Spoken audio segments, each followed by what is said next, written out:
Nagpapatuloy po tayo sa ating serye ng mga mensahe sa aklat ng Jonah, Our God of Relentless Grace. Yan po ang pamagat ng ating serye. Hindi po ito ang huling mensahe sa series na ito. Baka po kayo magulat, no? Meron pa hong 2 mensahe na susunod dito, no? Pero next week po, dahil Communion Sunday, tayo magbe-break at babalik tayo sa Luke. Tapos 2 more Sundays, pag-aaralan po natin ulit ang Jonah. Isang linggo ay isang summary ng 4 na chapter. At yung susunod na linggo, ating pag-aaralan ang koneksyon ni Jonah doon sa greater Jonah na si Jesus Christ. So meron po tayong pagdidikit ng lumang tipan sa bagong tipan. Ganun po ang tamang pag-aaral ng Biblia. So sa ating pag-aaral ng isang Old Testament book, titignan po natin kung anong paglilinaw ang binibigay ng New Testament sa mensahe nitong aklat na ito. Ang title po ng ating mensahe sa hapong ito ay Ang Kahabagan ng Diyos para sa lahat ng bayan. Ang kahabagan ng Diyos para sa lahat ng bayan. Kung mapapansin po ninyo mga kapatid, ang aklat na Jonah ay tungkol sa pagliligtas ng Panginoon sa iba't ibang klaseng tao. Chapter 1, nakita po natin kung paano siya kumilos sa puso ng mga marino, ng mga sailors, ng mga pagano, at kung paano niya hinimok ang kanilang mga damdamin upang manambahan kay Yahweh, ang tunay na Diyos, sa pamamagitan ng pagpapadala niya ng isang matinding bagyo. Sa chapter 2, makikita naman natin kung paano siya kumilos sa buhay ng kanyang pasaway na propeta, si Jonah. No? Kung paano niya ito niligtas mula sa isang tiyak na kapahamakan sa pamamagitan ng isang malaking isda. At ito ay bagkus dun sa hindi niya paghingi ng tawad.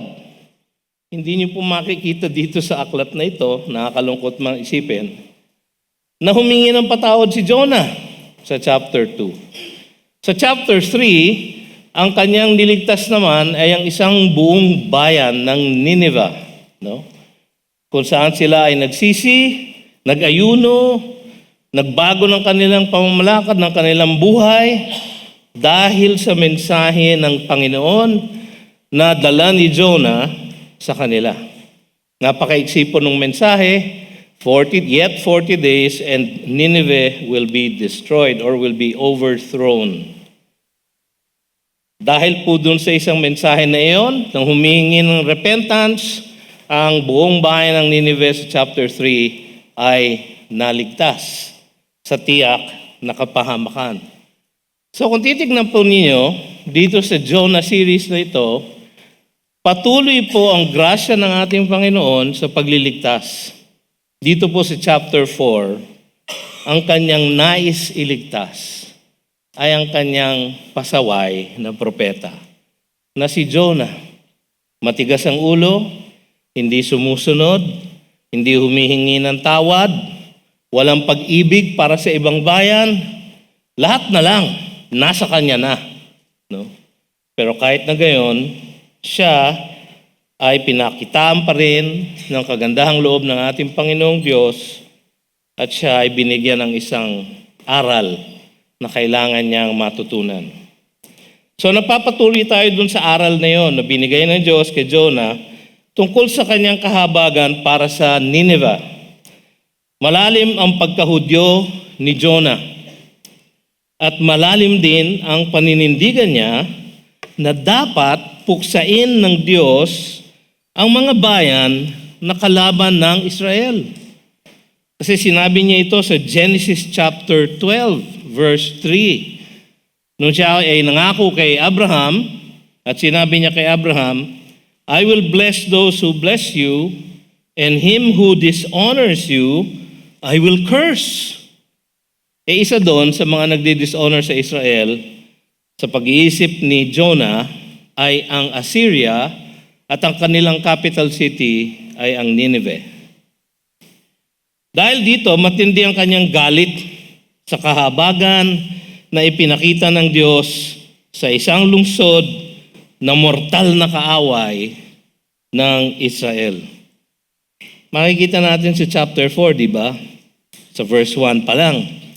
Sabi niya, "But it displeased Jonah exceedingly, and he was angry." Yung angry na mainit, yung angry na nag-aapoy. "And he prayed to the Lord and said, O Lord, is not this what I said when I was yet in my country? That is why I made haste to flee to Tarshish. For I knew that you are a gracious God and merciful, slow to anger and abounding in steadfast love." Memoryado niya ang Exodus chapter 34 verse 7. "And relenting from disaster," na dinagdag sa Joel chapter 2 verse 13. "Therefore now, O Lord, please take my life from me," wika ni Jonah, "for it is better for me to die than to live." Patayin mo na lang ako, Panginoon, kaysa sa makita kong maligtas yung mga taga-Nineveh na yan. Minsan, iisip natin, parang sama naman ang ugali ni Jonah. Naturingan pa naman siyang propeta ng Diyos. Hindi lang siya naturingan propeta, siya ay ginamit pang ehemplo, halimbawa ng ating Panginoon. Sa Matthew, sa Luke, nung nagsalita ang Panginoon at tinawag niya na isang tanda, isang senyales ng kanyang pagkabuhay na maguli, magmula sa libingan, ang kwento ni Jonah. No? Kung 3 days and 3 nights siya nasa loob ng isda, gayon din ang Panginoong Hesus, sabi niya, will be 3 days and 3 nights in the heart of the earth. So ginamit pa niya si Jonah na example. So hindi lang siya propeta, sikat siyang propeta. No? Pero kahit na siya'y ganon, parang ang sama naman ang ugali niya. No? Kung iisipin niyo. Pasaway, matigas ang ulo, malalim ang galit. Ano kaya? Mananampalataya ba kaya ito? Palagay ko po, makikita natin si Jonah sa langit. No? At doon, pwede nating pakwento sa kanya kung ano ba ang naging kasagutan sa verse 11. No? So, kung hindi kayo makapagintay, pagpunta ko po doon, kakausapin ko siya, tapos babalik ako dito. At sasabihin ko sa inyo, palagay ko matatakot kayo pagka gano'n ang nangyari. So tingnan muna natin yung sa verse 9, ang makasariling galit ni Jonah dahil sa isang halaman. Verse 9. "But God said to Jonah, do you do well to be angry for the plant? And he said, yes, I do well. I do well to be angry. Angry enough to die." Gusto na naman niya mamatay. No? Itong si Jonah siguro bipolar. No? O kaya merong anxiety disorder. No? Kasi palagi niyang gusto magpakamatay eh. Meron siyang, ang tinatawag natin dyan, suicidal ideation. No? Gusto niyang patayin na lang siya ng Diyos. Hindi pa nga siya tiyak kung siya naniniwala ba talaga sa Diyos. Baka sa impyerno siya mapunta. No? Pero nais niya na patayin na lang siya ng Diyos. Ayaw niya yung ginawa ng Diyos na pinatay ng Diyos yung halamang nagbibigay ng lilim sa kanya.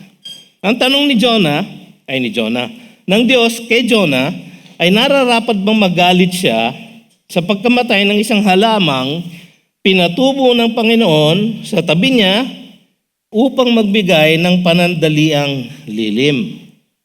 Makikita natin yung ginawa ng Panginoon na yon sa verses 6 and 7. "Now the Lord God appointed a plant and made it come up over Jonah." Siya, the Lord God, appointed a plant. Yung pong term na Lord God, no? Yahweh Elohim, ay bihira gamitin sa Old Testament. Pero ginamit dito sa pagdidescribe ng may akda, si Jonah, nung pag-appoint ng Panginoon ng isang halaman. Castor oil plant daw ito, malaki daw ang dahon noon, mabilis tumubo. The Lord God appointed the plant and made it come up over Jonah that it might be a shade over his head to save him from his discomfort. So, nagpapakita ng kagandahang loob ang ating Panginoon kay Jonah.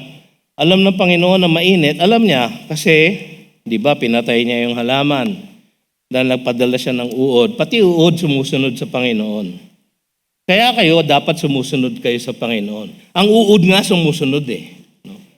So, higit naman siguro kayo sa uod. No? So, yung uod, yung utusan ng Diyos, patayin mo yung halaman. Pinatay yung halaman. Pagkatapos noon, nagpadala siya ng isang mainit na hangin galing silangan. Yung siroko.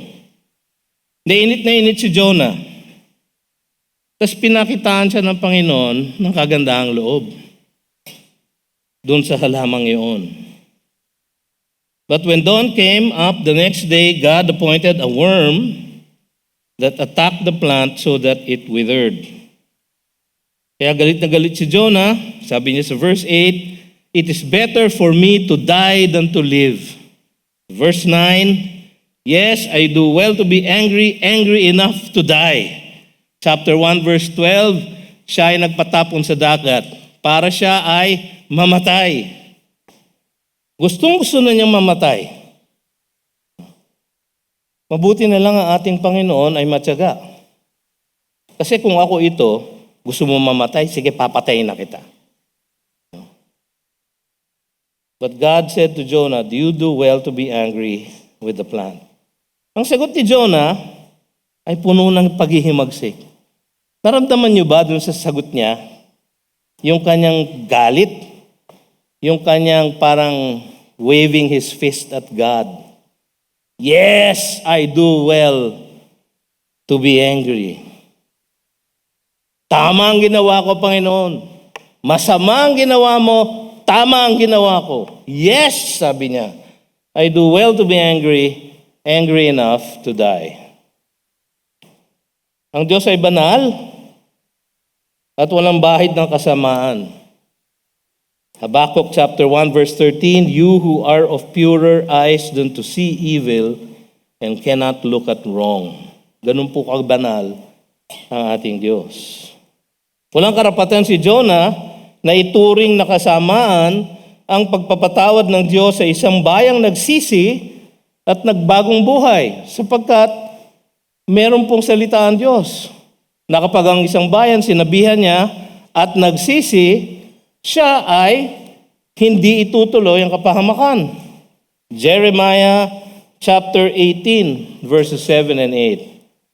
"If at any time I declare concerning a nation or a kingdom that I will pluck up and break down and destroy it," yun ang sinabi yun ang mensahe ni God through Jonah para sa Nineveh, di ba? "Yet 40 days and Nineveh will be overthrown."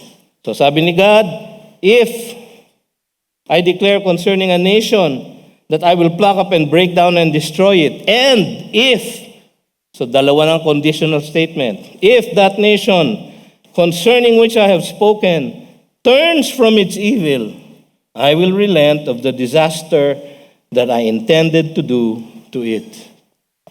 Sinabi niyon sa Jeremiah 18.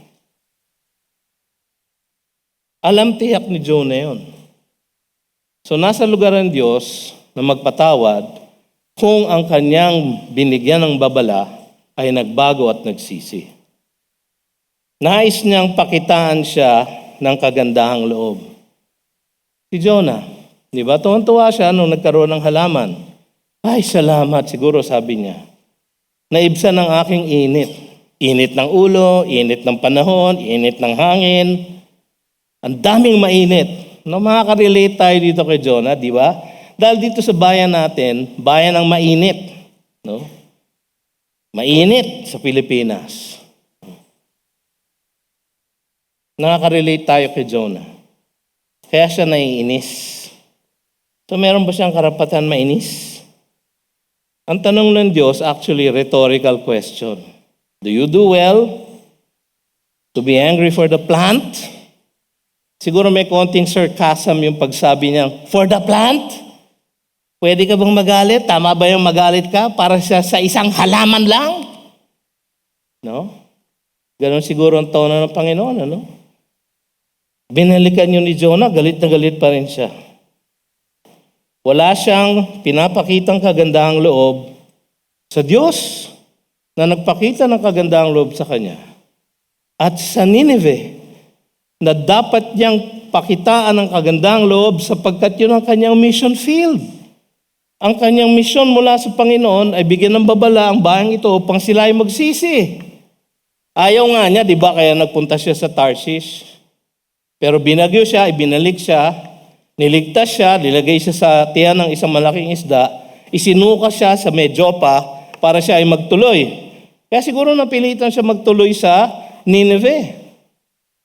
So binigyan siya ng misyon, ayaw niya, pero pinilit siya ng Diyos, sumunod siya, kinumisyon pa siya ng Diyos muli. Arise, sabi niya, go to Nineveh. Chapter 3, verse 1. No? So nais niya pakitaan siya ng kagandahang loob ng Diyos, ngunit ayaw niya itong ibigay sa Nineveh. Sa Ephesians 4:32, ang sabi ni Pablo, be kind to one another, tender-hearted, forgiving one another, as God in Christ forgave you. Kaya tayo dapat magpatawaran sa isa't isa dahil tayo ay pinatawad ng ating Panginoon. Ang sabi nga niya sa Matthew 5, Matthew 6, so nung kanyang tinuruan tayo ng the Lord's Prayer o yung the Disciples' Prayer. Kung hindi natin patatawarin ang may utang sa atin, hindi rin patatawarin ng Diyos ang ating mga utang sa Kanya. Yung po ay positional o practical forgiveness. Dahil kapag tayo na kay Kristo, tayo po ay positionally forgiven sa mata ng Diyos. Pero kapag tayo ay merong unforgiving attitude, yun po ay kasalanan sa Kanya. Ang ating relationship, ang ating kaugnayan sa Panginoon ay nasa-stress. Kailangan ng parental forgiveness. We are positionally forgiven, but when we sin, we need to ask for parental forgiveness. Kung hindi tayo nagpapatawad sa iba, kasalanan po yun. Hindi tayo patatawarin, parental forgiveness ng ating Ama.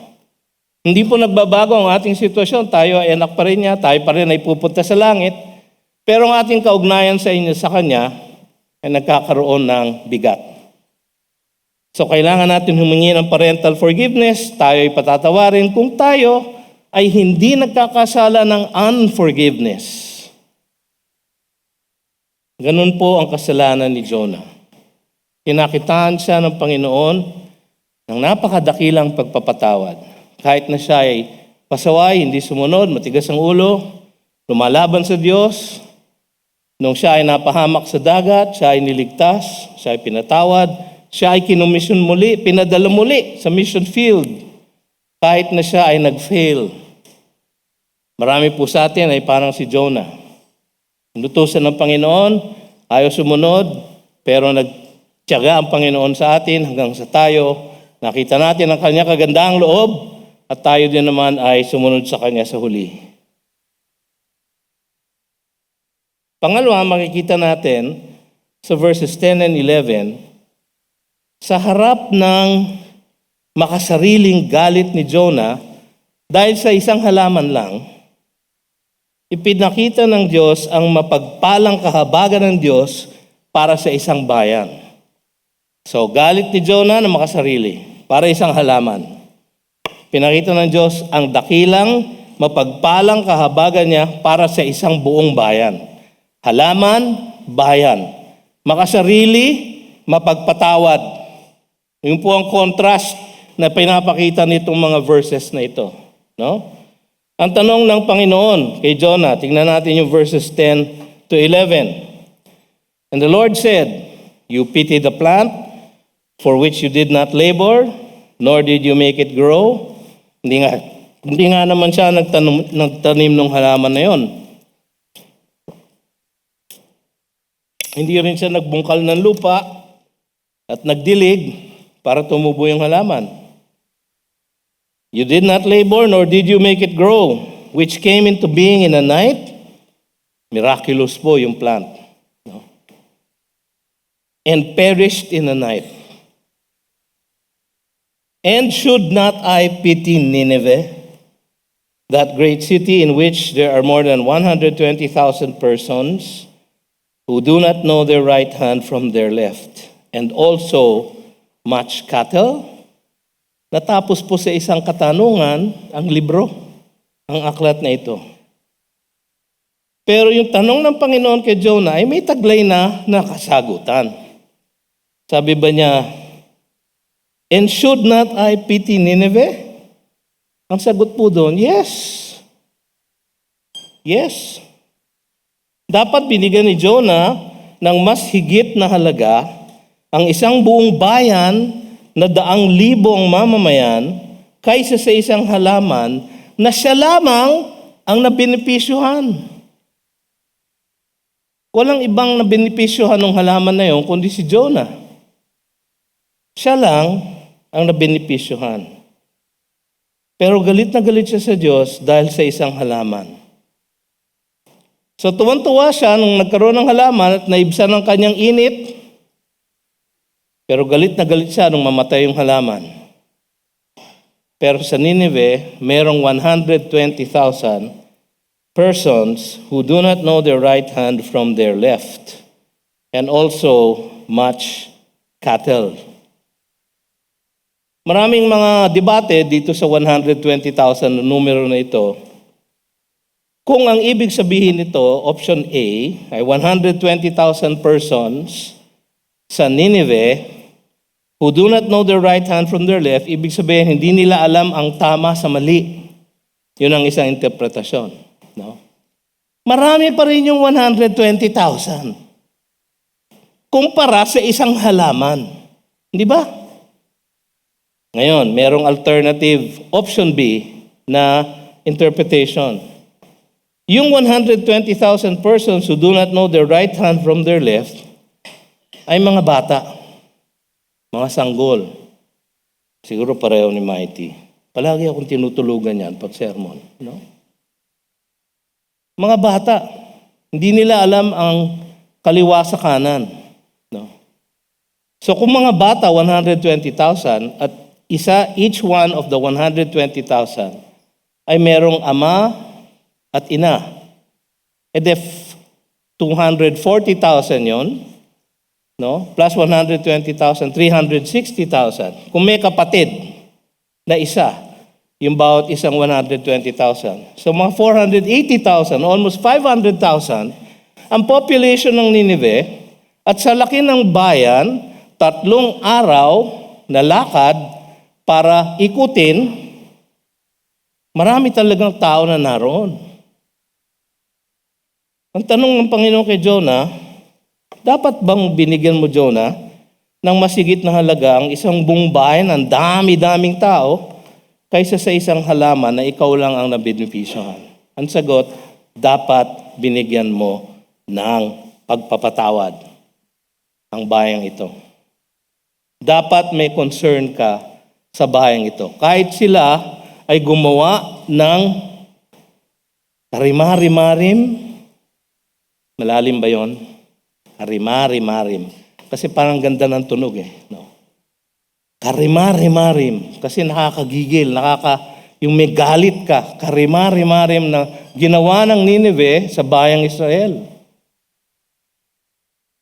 Siguro kaya ganun na lang ang galit ni Jonah sa kanila. Alam niyo mga kapatid, mas higit pa ring mahalaga sa ating Panginoon ang isang buong bayan na may almost 500,000 na people. Kahit na po isang tao lang ang naroon,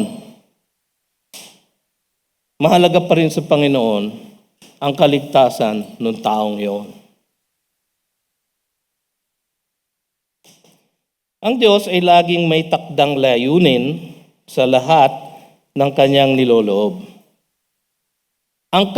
Siya ay sovereign. Ibig sabihin nun, hawak niya ang lahat. Ang lahat ng bagay nasa ilalim ng kanyang kapangyarihan. Walang nangyayari sa ating mundo, sa ating buhay, na hindi niya ginagawa o pinapahintulot. Masama man o mabuti. Kung masama, ito ay kaya niyang gamitin para magkaroon ng kabutihan. Sa Genesis chapter 50 verse 20, si Joseph hinarap ang kanyang mga kapatid, namatay na si Jacob, kaya takot na takot yung mga kapatid dahil baka ngayon gantihan na sila ni Joseph. So lumapit sila kay Joseph, humihingi ng tawad.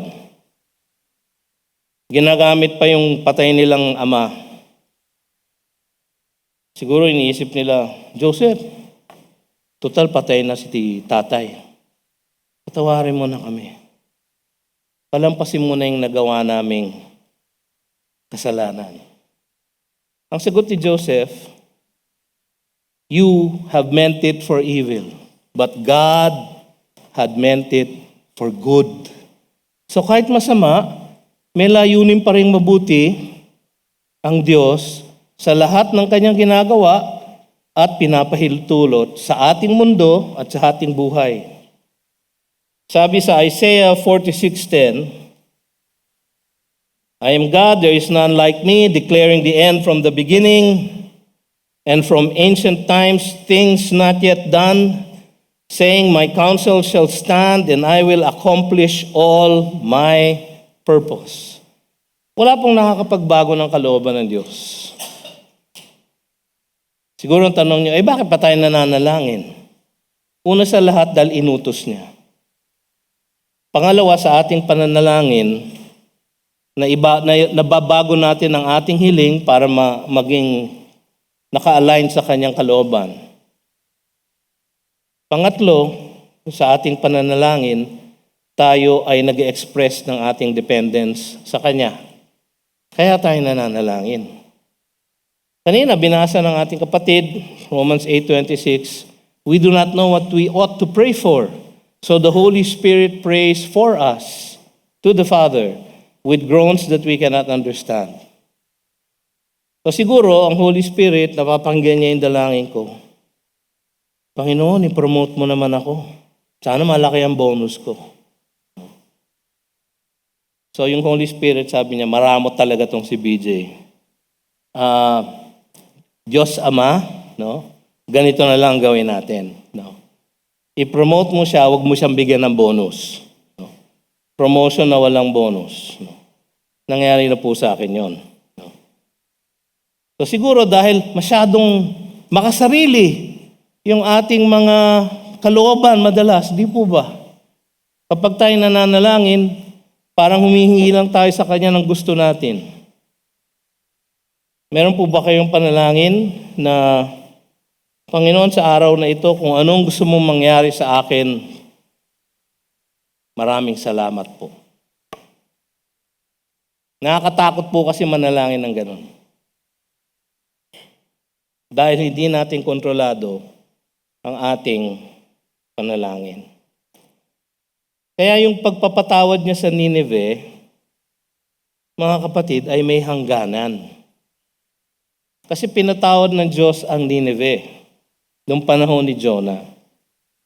Darating din ang panahon ng pagbagsak ng hatol ng Diyos sa kanila. Alam po natin yon because just several books away, sa Nahum chapter 3, verses 5 to 7, ganito po ang ating mababasa. Behold, I am against you, declares the Lord of hosts. Ang kanyang kausap dito, through the prophet Nahum, ay ang Nineveh. I am against you, sabi niya, declares the Lord of hosts, and will lift up your skirts over your face. And I will make nations look at your nakedness, and kingdoms at your shame. I will throw filth at you and treat you with contempt and make you a spectacle. And all who look at you will shrink from you and say, wasted is Nineveh. Who will grieve for her?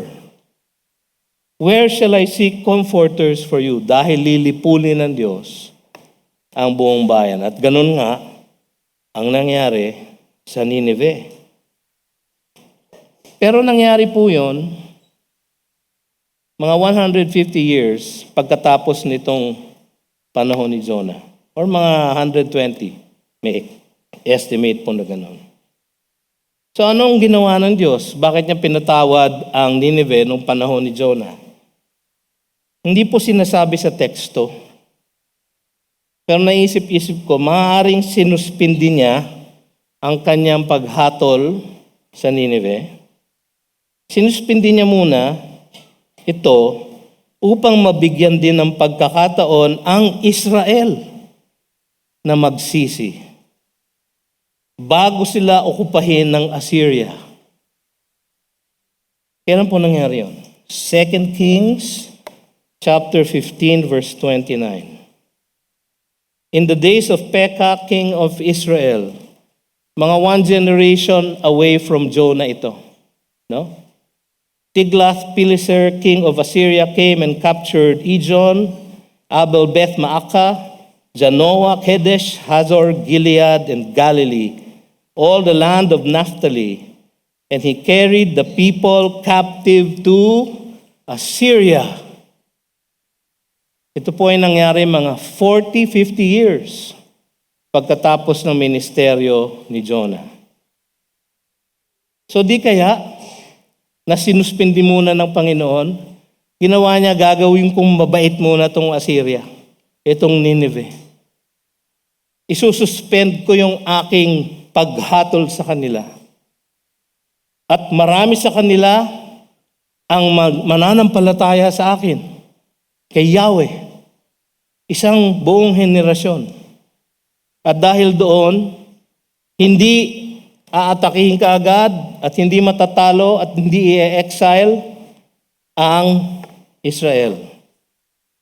Ang Northern Kingdom po, yung 10 tribes of the Northern Kingdom, ay tinalo ng Assyria 722 BC. At silang lahat ay binihag at dinala sa Assyria.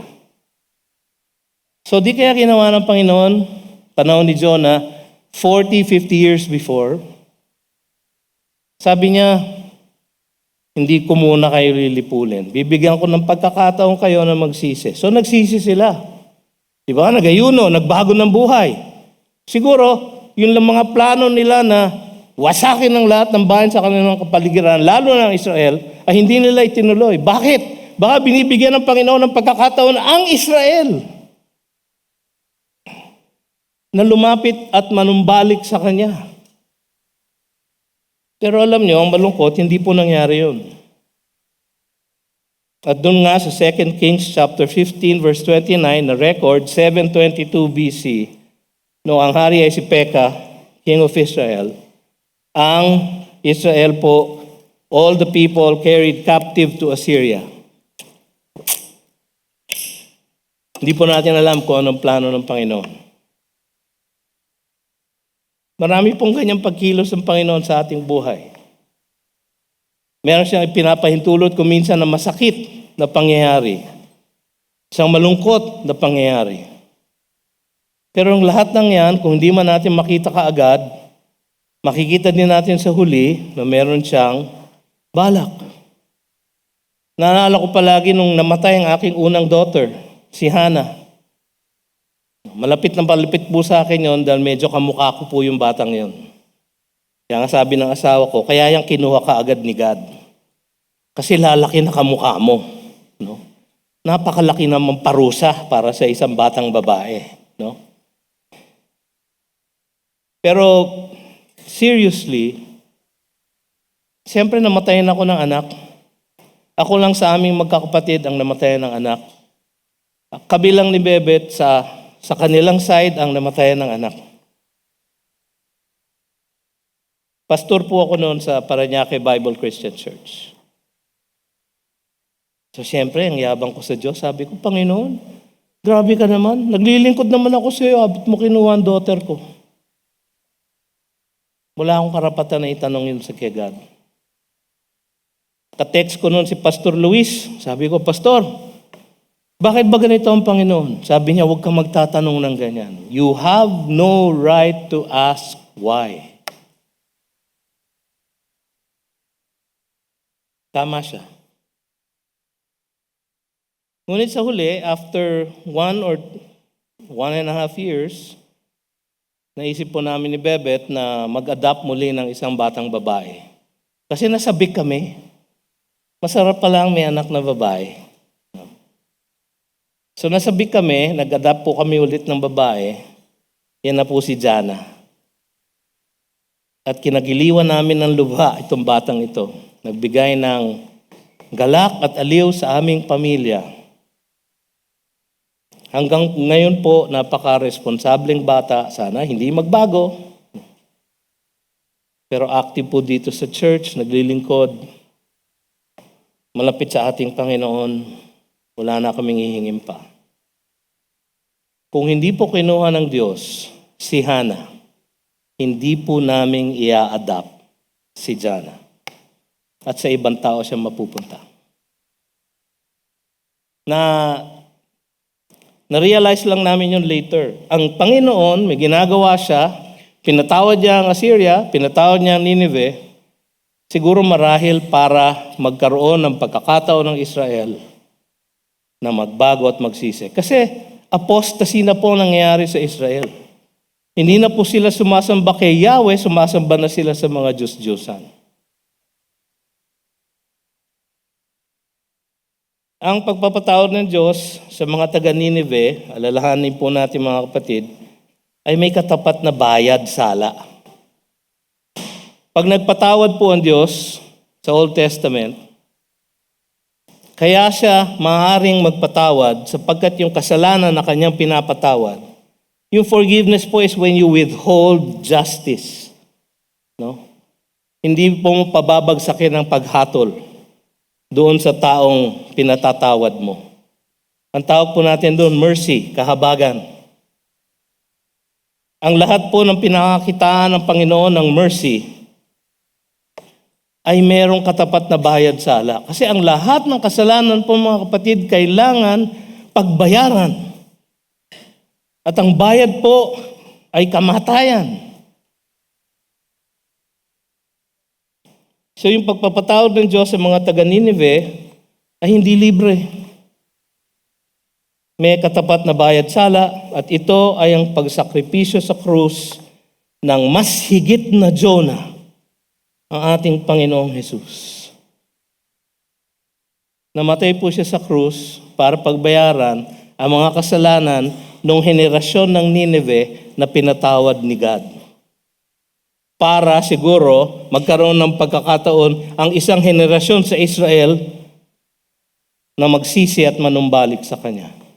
Ang lahat ng ginagawang gano'n ng Panginoon, merong pagpapatawad, may bayad sala. Ang nagbayad po si Jesus. Binayaran niya sa krus. Kasi wala pong kasalanan ang pinalalampas ng Diyos. Sabi niya, He will by no means let the guilty go unpunished. Exodus 34:7.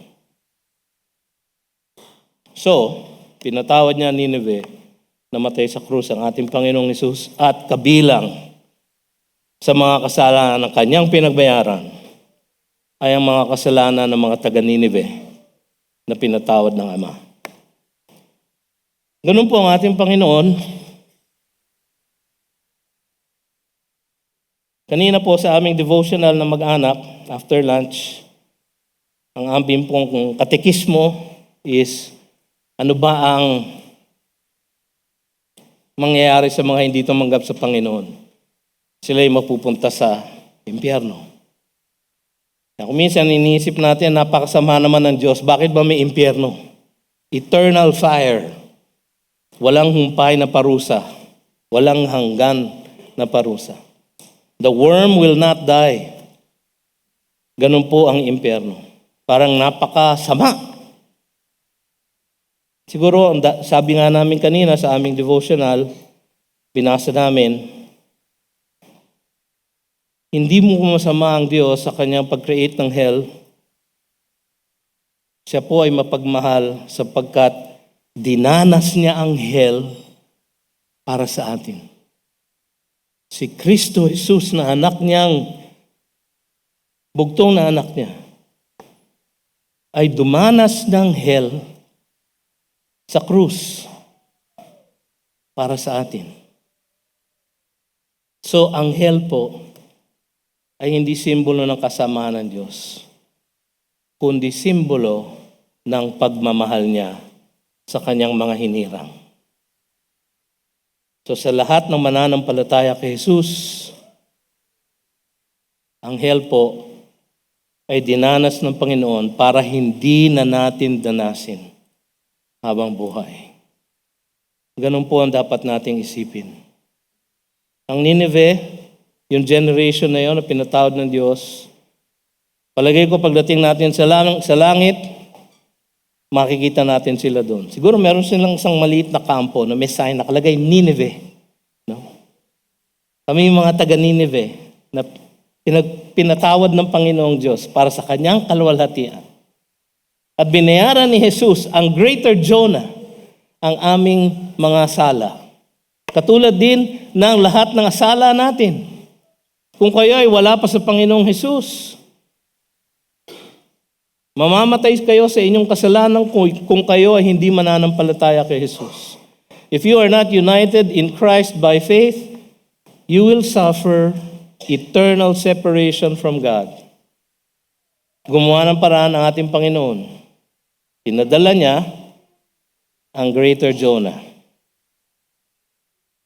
Meron din siyang message of warning. Repent, for the kingdom of God is at hand. At ang lahat ng nanampalataya sa Kanya, dinala niya, tinaglay niya sa sarili niyang katawan ang lahat ng ating pagkakasala at sa Kanya pinarusahan ang lahat ng ating pagkakasala. Naisip niyo ba yun? Nung humiyaw siya sa krus, my God, why hast thou forsaken me? Dala-dala niya ang lahat ng sakit ng parusa sa bawat isa sa atin. Pero natapos ng bitin itong aklat na ito, Pastor. Hindi natin matiyak tuloy kung ano ang naging tugon ni Jonah sa pagtutuwid ng Diyos. Siya ba ay nagbago? Palagay ko. Pero malinaw kasi na ipinasulat ng Diyos ito upang ipamukha sa Israel, kasi ito ay naging part ng Old Testament scripture at ito ay nabasa ng mga taga-Israel na nagpakita ng kagandahang loob ng Diyos sa kalaban nilang Nineveh. At kung sila ay magsisisi rin, sila ay patatawarin din. So kaya niya siguro itong pinasulat upang ipamukha sa Israel ang kanilang pagiging hipokrito. Naturingang bayan ng Diyos, ngunit sumasamba sa Diyos-Diyusan at hindi sumusunod sa kanyang mga kautusan. Alam niyo mga kapatid, itong aklat na ito ay para sa atin din. Isang hamon na maging tapat tayo sa ating pagiging tunay na Kristiyano. Ang ating Diyos ay mapagpalang Diyos. Kahit na tayo ay makasarili, siya ay nagpapakita ng kanyang pagpapatawad sa mga bayan na malayo sa kanya. Kaya naman tayo, bilang kanyang mga niligtas, ay dapat maglingkod sa kanya bilang kanyang mga misyonero para yung mga bayang ito ay ating maabot at ating madala sa kanya. Hindi nyo kailangan mga ibang bayan. Mangapit bahay lang po kayo. Baka nga mangapit kwarto lang. Baka nasa loob ng pamamahay nyo. Ang isang Nineveh na hindi pa nakakakilala sa Diyos, na kailangan makarinig ng mabuting balita ng kaligtasan. Tayo po'y tumayo at tayo manalangin. O Panginoong Diyos, napakabuti mo. Napakamalwalhati ang inyong pagpapatawad, Panginoon, sa aming mga makasalanan. Sapagkat ang kasalanan ng Nineveh, gayon man kalubha, ay pareho lang ng aming mga pagkukulang at kasalanan sa inyo. Kung sila ay karapat-dapat na bagsakan ng inyong hatol, gayon din kami, Panginoon. Kung hindi dumating sa aming buhay si Jesucristo na aming Panginoon, kung hindi siya namatay sa krus, kami ay mamamatay sa aming mga pagkakasala sa inyo. Pinupuri ka namin, Panginoon, dahil kami ay iyong iniligtas. Nawa, gamitin namin ang katotohanan ito upang sa araw-araw ay mamuhay kami na nagpapasalamat sa inyo dahil sa inyong dakilang kahabagan sa amin. At ngayon, tanggapin ninyo ang pag-ibig ng Diyos Amang makapangyarihan sa lahat, ang kagandang loob ni Kristo Jesus na ating Panginoon at tagapagligtas, at ang pakikipisan tanglaw at gabay ng Diwang Banal magmula ngayon at magpasawalang hanggan. At ang lahat ay nagsabi ng Amen. Gandang hapon po.